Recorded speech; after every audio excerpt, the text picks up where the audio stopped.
with a chance to win the game. Cadet drifting back, first pass complete to Quick on the sideline route, couldn't get out of bounds with it. He gets the first down.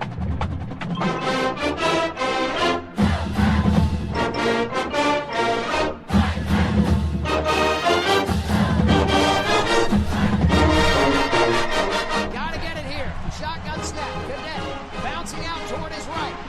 Looking for someone. Looking still. Now trying to reverse fields again. Being chased. Fires a pass. It's off the fingertips of Hillary.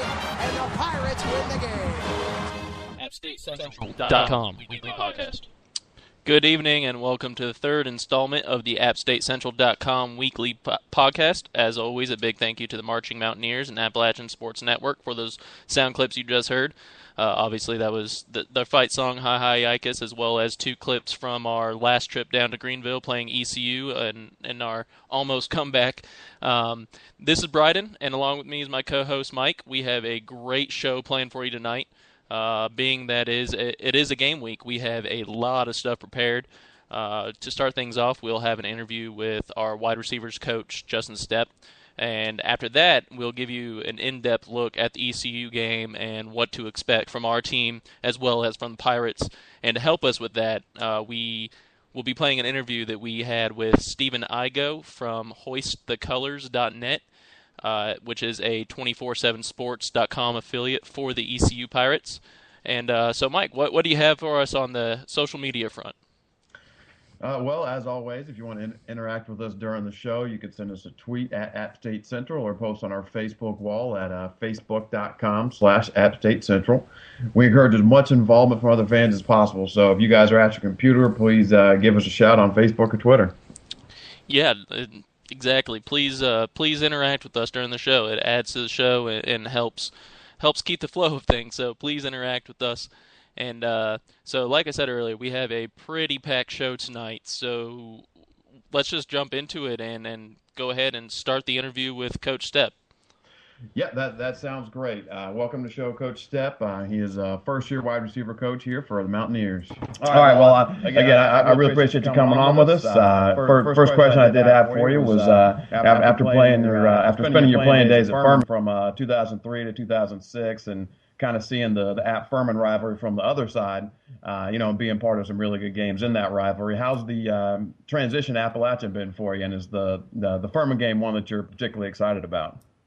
Oh yeah, I'm excited. I'm definitely excited about the Furman game, and it's been interesting to be on this side of it and to see the passion and the love that these App State fans have for football. And it's definitely coming up here. It was definitely one of our favorite places to play, although we always got beat up here. But just as a football player and as a guy that loves the game, you love to go into places where people are passionate, they're loud, they get into the game. You can tell they care a lot about football, and that's what App State is. And it's blowing me away, going to the Yosef events in the spring and seeing how many people love this university and love the football program. That's what it's all about. And it's been fun for me, and it's been really neat to meet a lot of the App State fans, a lot of the fan base to come around. And Fan Fest was unbelievable. That was better than half the stuff we did at Clemson. And actually, before my last year at Clemson, I interviewed at Furman with Coach Fowler when he came there, and he didn't hire me. So I'd like to.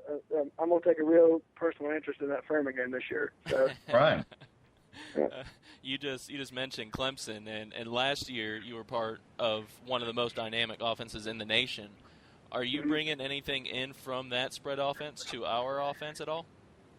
Well, actually, Coach Satterfield, how I got the job here is a weird story. When I was a GA at Clemson, Coach Satterfield, when he was at FIU, came up to Clemson for the day and wanted to learn the offense. Well, Coach Morris didn't have time to meet with him. So that's part of your GA duties is, anytime anybody wants to come in and visit about the offense and learn a little bit, like the GAs usually take them. And so I took Coach Satterfield for an entire day, and me and him just sat and talked ball. And I had 100 other things I needed to be doing, and it really wasn't what I wanted to be doing at the time. But when he got the job here at App, he said, "Look, I know you know ball. I know you know what you're talking about. I'd love to have you."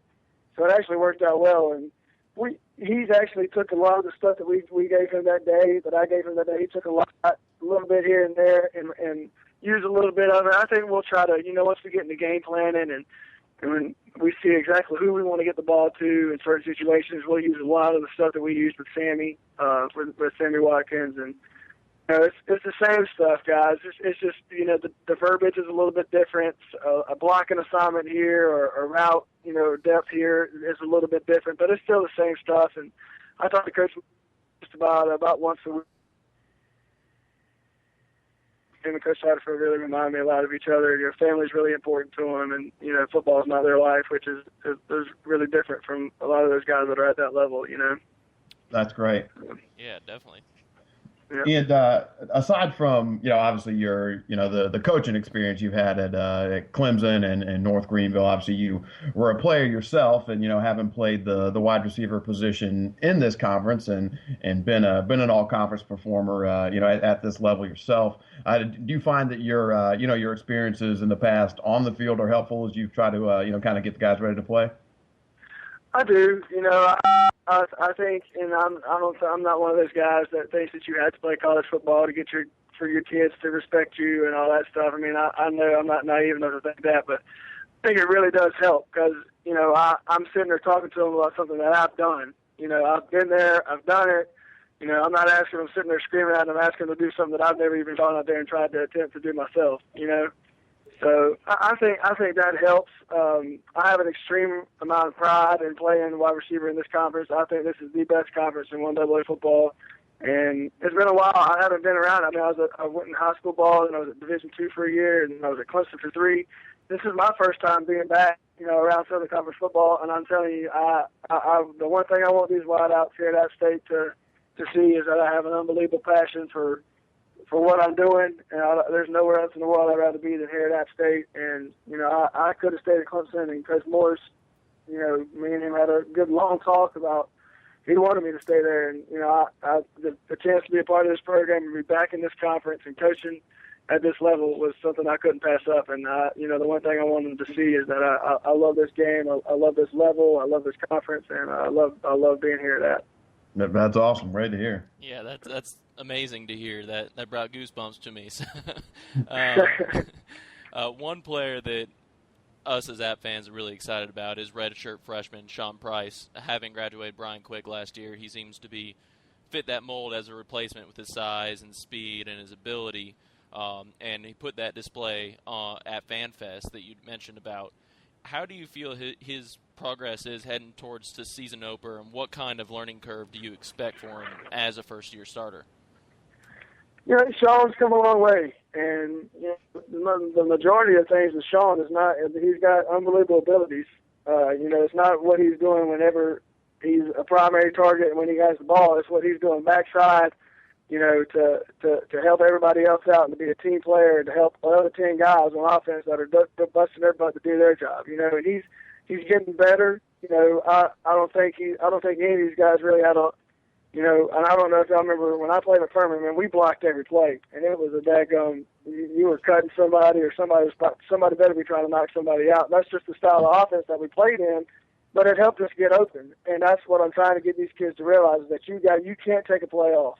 As soon as you get that other guy play off, the momentum switches, and I want us to come in waves. I mean, I want us to just be getting after guys, and Sean's buying into that. He's getting better and better, and he's a phenomenal talent. The kid, he literally has no idea how good he can be, but he is getting better. He's working hard. I'm very proud of his attitude, very proud of the way that he's come to work every day this fall, and you can tell the maturity level has gone up from the spring to the fall in practice. He's done a great job, and really excited about him. Think he's got a lot of potential, but he's little technical things that I don't know if they were getting coached, like getting in and out of break points, playing low, playing behind your pads on your releases, playing without the ball, backside. I got a sprint cut off, the running back busts the inside zone. My guy can't make the tackle.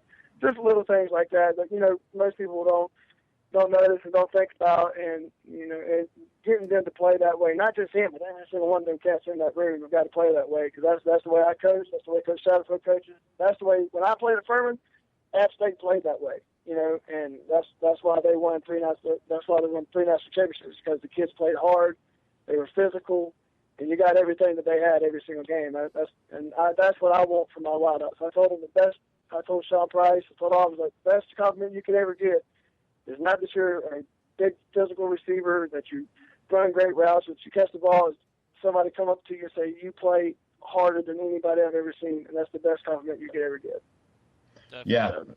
Absolutely, I do remember watching those Furman teams too. They were, you guys were a physical bunch, and I mean, not that I think we've necessarily gotten soft in the last couple of years, but I don't think we've been quite as physical the last couple of years as we have been, and that's, I think, to a man, everybody we've spoken to has said that that's one thing, kind of a mentality they're trying to get back.